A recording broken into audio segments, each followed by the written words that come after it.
Rob Hill, Global Sales and Consulting at ARI, talks about how looming taxation will become increasingly more important as global fleets seek to reduce their carbon footprint. There's definitely, as I said, there's a trend towards looking at green. That's become more important.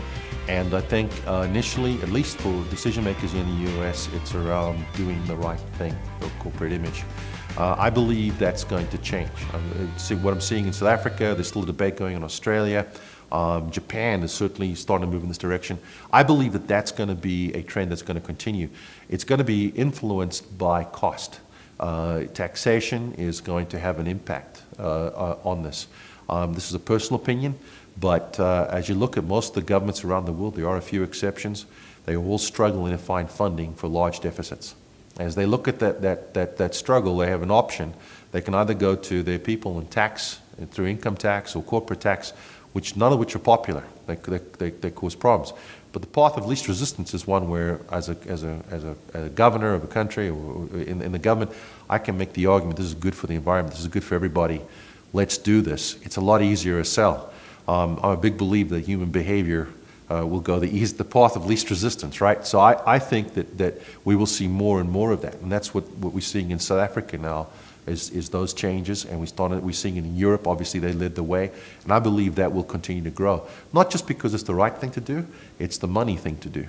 Governments need to fill those coffers, and that's one way to do it. Personal opinion, but I believe that's what's going to be happening. So I think that trend will continue, and I think for fleet managers and managers in sourcing who are responsible for fleet, decision makers like that, it behooves them to get ahead of the curve.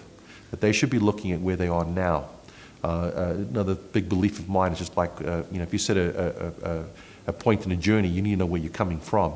Otherwise, you're never going to get to where you want to go to. So they need to understand where they are currently. So I believe that's one of the trends that's occurring as people start to recognize that. We're getting a lot more requests for that, trying to understand what their CO2 footprint is globally and where they are. So that's one of the biggest trends. The other area is safety.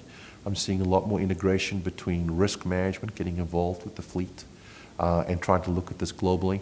And I think that's a result of the challenges we faced the last few years. A lot of companies obviously had layoffs. Those that are left are given more and more responsibility. It makes sense if you have a corporate global mandate on safety or environment that you start to look to an individual or individuals to drive that mandate throughout the company. So I believe it will be a continuing trend, and more companies will go on board with that and say, okay, how do we use this expertise, disseminate this globally, and use that to get the best value for our company and to meet our goals.